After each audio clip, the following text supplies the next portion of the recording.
Beliau ahli administrasi negara. Beliau menjelaskan bahwa pejabat itu bisa mengambil diskresi. Gede Palguna. Ya, betul. Oke. Ketika pada saat-saat tertentu yang harus dilakukan oleh dia. Justru salah kalau dia tidak mengambil kebijakan. Ya. Dia harus mengambil kebijakan. Nah, kebijakan tersebut bisa benar bisa salah hasilnya. Tapi domainnya adalah domain administrasi negara. Ya, tidak ada hubungan sama pidana. Sepanjang tidak ada mens rea-nya ya. Tidak ada mens rea-nya, betul sekali.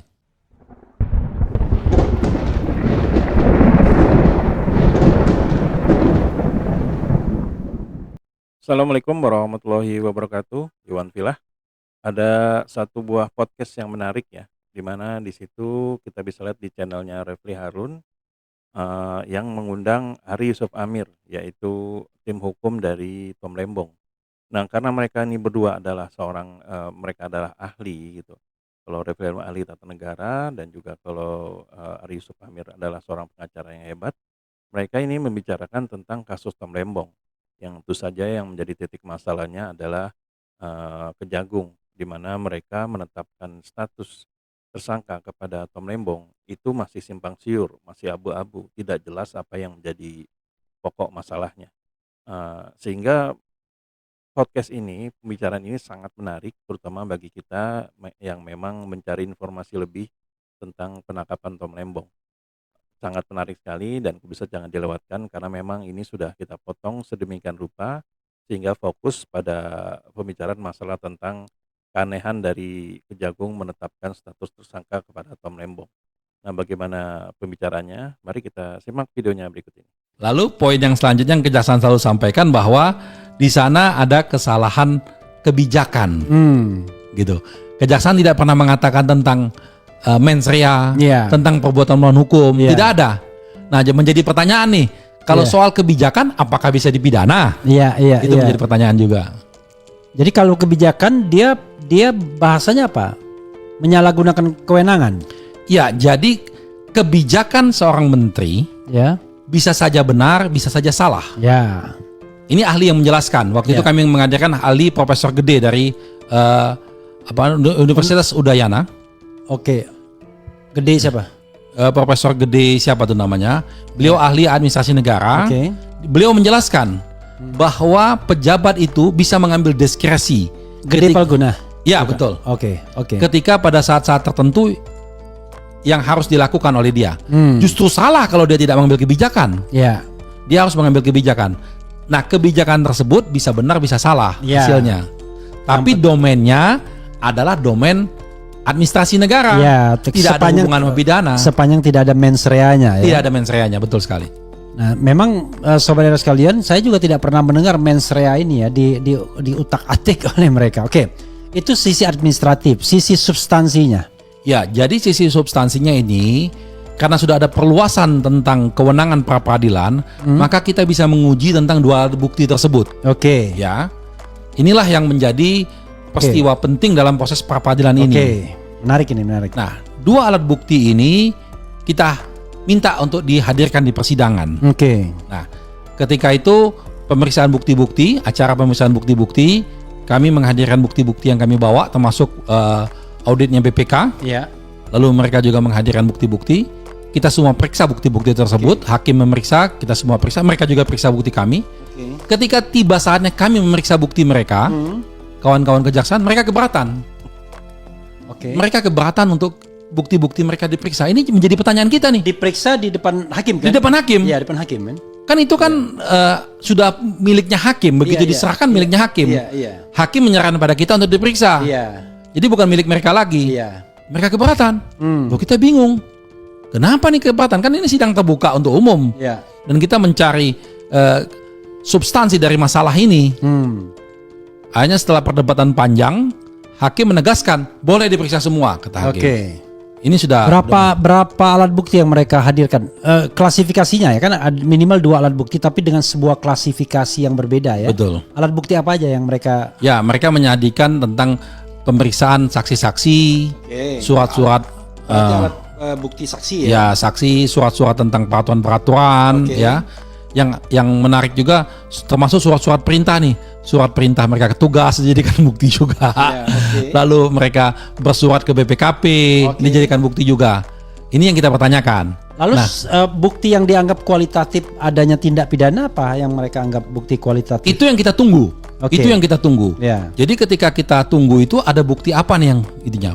Pertama, kami betul-betul menunggu hasil audit.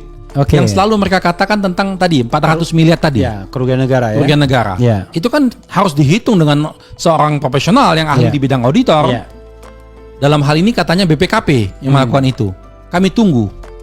Begitu kita periksa, tidak ada satupun bukti yang kaitan dengan audit tentang kerugian negara tersebut. Oke, berarti satu unsur udah hilang tuh sebenarnya. Sudah nggak ada. Itu unsur pokok kerugian negara itu. Karena ini bukan tindak pidana suap soalnya. Bukan. Karena tindak pidana korupsi kan. Korupsi. Ini pasal 2 dan pasal 3 itu unsur pokoknya kerugian negara. Salah satunya kerugian negara. Iya. Okay. Nah, satu itu. Lalu yang kedua tentang mens rea. Yang tentang niat jahat ini. Kita tunggu juga tuh bukti-buktinya. Sampai kita periksa semua, satu pun tidak ada. Ya, mens rea itu paling tidak terlihat dari ada transfer misalnya kan, gitu. Atau misalnya uang fasilitas yang melingkar. Betul. Gitu ya. Artinya dia menikmati keuntungan dari kebijakan itu. Betul. Dan itu sudah dijelaskan semua oleh ahli kita bahwa itu harus ada. Jadi bukan bukti-bukti sekedar formal bahwa mereka sudah mem-BAP, mereka sudah menyita surat-surat, saksi-saksi yang nggak ada hubungannya diperiksa, bukan itu. Jadi yang mereka miliki hanya tentang kebijakan-kebijakan yang Tom Lembong saja. Selebih dari situ tidak ada. Kalau begitu semua pejabat bisa masuk penjara.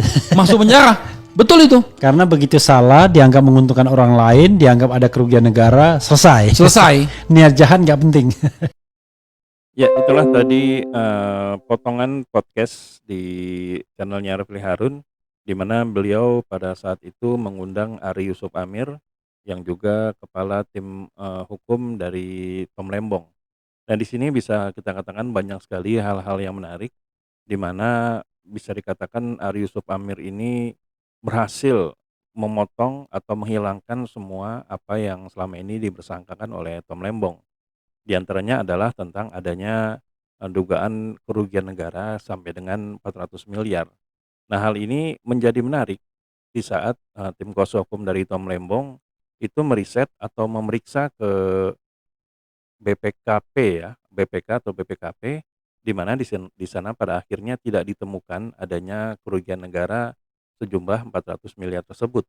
Dan hal itu menjadi semakin meyakinkan kalau Kejaksaan Agung itu menahan atau menjadikan tersangka Tom Lembong itu hanya sekedar akal-akalan saja. Yang kedua adalah dari mens rea, di mana mens rea tersebut akhirnya tidak juga ditemukan oleh tim kuasa hukum dari Tom Lembong. Dan yang makin nyata adalah di saat pada saat pra peradilan tim kuasa hukum dari Tom Lembong ini meminta bukti atau bukti-bukti yang menjadikan Tom Lembong ini sampai akhirnya ditersangkakan. Nah, yang menggelitik adalah pihak dari Tom Lembong itu menyerahkan bukti-bukti kepada hakim, begitu juga dengan kejaksaan menyerahkan bukti-bukti juga kepada hakim. Tapi di saat dari tim Tom Lembong ini meminta untuk melihat atau memeriksa berkas-berkas yang diajukan oleh kejaksaan, nah pihak dari kejaksaan ini tidak menerima. Dia tidak mau kalau bukti-bukti mereka ini diperiksa oleh tim hukum kuasa Lembong, tim kuasa hukum Tom Lembong maksudnya. Sehingga menjadi tanda tanya, kenapa tidak mau? Apakah memang ada kesalahan di situ atau memang tidak lengkap atau seperti apa? Sehingga akhirnya pihak hakim menyerahkan atau memperbolehkan tim kuasa hukum dari Tom Lembong ini memeriksa berkas-berkas yang diajukan oleh kejaksaan. Nah, jadi ini kalau kita mau dianalogikan itu seperti ada seorang istri yang berselingkuh dan dia menganggap tidak berselingkuh, tapi ketika diminta untuk melihat WA-nya atau HP-nya, dia tidak mau, tidak bisa. Jadi ada ketakutan di situ. Nah, jadi ya teman-teman bisa menilai lah seperti apa penilaiannya, apa sebagai kesimpulannya, apakah benar memang kejaksaan ini murni mengusut Tom Lembong ini sebagai seorang tersangka karena memang Tom Lembong ini diduga korupsi impor gula pada saat dia menjabat sebagai seorang Menteri Perdagangan, yaitu di era pada tahun 2015 sampai dengan 2016. Nah, jadi dari video tadi walaupun singkat kita bisa menarik atau mempelajari berbagai macam informasi yang cukup banyak ya, yang cukup dalam, di mana memang kedua sosok ini adalah mereka yang ahli pada bidangnya masing-masing. Nah, gimana menurut teman-teman? Apakah ada yang ingin disampaikan atau ada yang dikomentari? Silahkan tuliskan di kolom komentar ya. Jadi Eden Project sampai di sini dulu. Boleh memang kami ada salah kata atau salah data, atau ada ucapan yang salah, kami mohon maaf yang sebesar-besarnya. Wabillahi taufiq wal hidayah. Wassalamualaikum warahmatullahi wabarakatuh.